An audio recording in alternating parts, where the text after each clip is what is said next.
Bismillah, elhamdülillah, ve salatu ve selamu ala Rasulillah. Musulman doğurumuz şeýle sorapdyr, öýde diwarlara öz suratyny ejen kakan suratyny assaň bolýarmy diýipdir. Musulman doğurlar öýde diwarlara insanyň, haýwanyň, jany zatlaryň suratyny asmak bolmaýa, hökmü haramdyr. Edil şonuň ýaly kirjek heýkeller bolýa, atyň heýkeli, itiň pişiň heýkeli, şular hem öýde goýmak bolmaýa.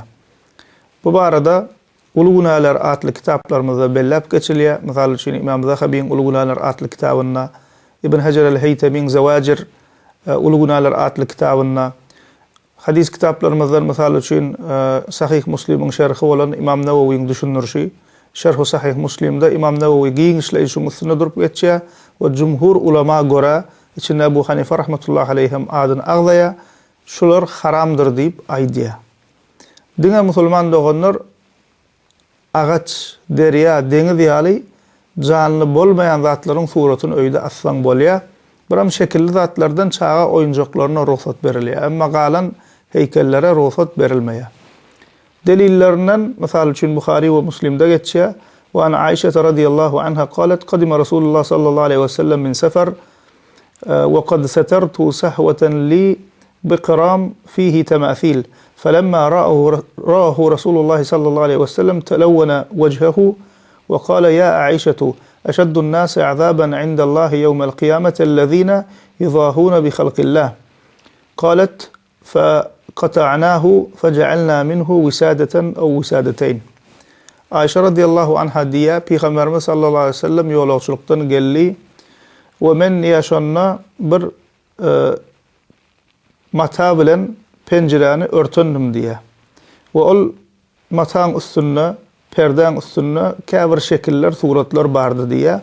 Haçan Peygamberimiz sallallahu aleyhi ve sellem yolçuluktan gelip öýe girenne we şo perdeni görenne, üstü şekilli suratly perdeni görenne renki ütkak gitdi diye. Yani gahara gelýär Peygamber sallallahu aleyhi ve sellem.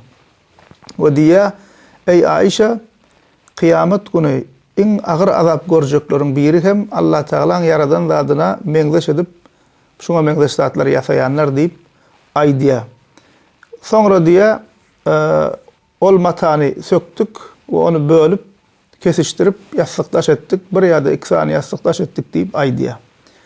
İbn Abbas radiyallahu anhuma şuňa meňzeş surat çekýänlere ýüzlenip diýär: "Fe in kunta la budda fa'ilan fasna'iş şejara we la ruha fihi."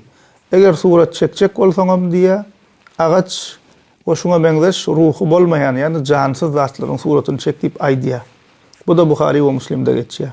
Ýene de Buhari we Muslim'de geçen hadisinde Peygamberimiz sallallahu aleyhi ve sellem diýär: "La tadkhulul malaiketu beyten fihi kelbun we la suratun." İçinde it bolan, ýani öz ýaşaýan ýerlerine otoglarda it bolan öýe ve surat bolan öýe perişteler girmeýär diýip Peygamberimiz sallallahu aleyhi ve sellem aýdýar. Perişteler girmeýär diýeni ulamalar rahmet perişteleri girmeýär. Magfiret dileýän insanlara magfiret dileýän perişteler girmeýär diýip düşünýärler. Emma insanyň ýaxşy we ýaman işlerini ýazýan perişteler hemişe insanlaryň ýanynda bolýar, aýrylmaýar diýýärler. Ve käbir kişiler musulman doganlar qarawasya diýip aýdýar, ýa bolmasa plan otaga men girip bilemek, bursysluk bolýan, rahatsyz bolýan diýip aýdýar. Halk içinde şuňa meňzeş zatlar eşdilýär we waswasa düşýär şeýdip şoň bir sebäbi musulman doganlar şol otagda bar bolan janly zatlaryň we heýkeller sebeplidir. Çünki perişte gelmeýär, rahmet perişteler gelmeýär, rahmet perişteleriň bolmaýan ýerine näme jinnar bolýar, şeýtanlar bolýar. Şol waswasa düşüp bir otogda ýatyp bilmän, gara basyp şuňa meňzeş zatlar başyna gelmeginiň bir sebäbim şu zatlar musulman doganlar. Ýene de buňa goşmaça bellep aýtmaly, janly zadyň suraty bar ýerine namaz okumak bolmaýar, mekruhdur musulman doganlar. Hanafi mezhebiniň kitaplaryna bu aýdylyp geçilýär. We aýratyn hem şunu bellep aýdasym gelýär musulman doganlar, halkymyzyň içinde bidgatçy soplar bar. Bunu biz häli şimdi derslerimizde aýdyp durus. Ay pire gol bermeli, tarikata girmeli, plan etmeli diýip näme şeý diýip ýören bidgatçy soplar bar. We şol soplar halkyň içinde bir haram iş ýaýradyp ýörler. Ol hem näme öz pirleriniň suratyny asýarlar.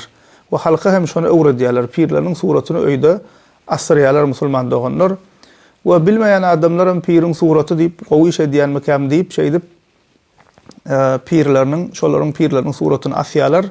Ay plan pir, plan şeyh diýip, öwliýa adam diýip, şol haram işdir musulman doganlar. Äge boluň, ýa bolmasa pirleriniň suratyny ullukan edip hala dokap, şonu halçylary dokatdyryp öýüne asýalar. Bu uly iş bitirýän ýaly edip. Bunu soruň musulman doganlar, egerde biriniň suraty çekilip öýe asyljak bolsady, asylmak bolýan bolsady, egerde hala dokulyp biriniň suraty öýe asyljak bolsady, sahabalaryň suratyny asardyk. Sahabalar şoňa öz döwrüne halal iş bolan bolsady, şonu ettirerdiler. Ya bolmasa mezhep imamlarymyz şoňa ruhsat berip öz döwrüne näme şonu ettirerdiler. Emma görşümüz ýalak olaryň hiç biriniň suraty ýok. Ýoksam şol döwürde halam bady, hala keşde näşam dokulýady. Ve edil şonun ýalakka el bilen suratam çekilýärdi insanlaryň, emma näme şolaryň hiç biriniň suraty ýokdur. Sebäbul iş haram. Öýde asmak hem bolmaýa musulman doganlar. Öňkü ummatlardan öz pir weli hasaplayan adamlaryň suratlaryny öýe asýanlar, hristiýanlar görýäňiz häzirki günatda kiliseleriň, serkifleriň içinde hem näme şol bir sürü şekilli zatly suratlar bardyr. Ya bolmasa İsa aleyhisselam şekillendirip surat çekýärler. Ve özüne musulman diýip ýörenleriň içinde bu iş giňden ýaýran, giňden ullanýan farka şiğalardyr. Hazreti Ali radiyallahu anh ve Ahli Beyt Hasan Husaýnyň suratyny çekýär, şolar şeýdip öz içinde imamlaryň, Ahli Beyt imamlaryň suraty diýip näme?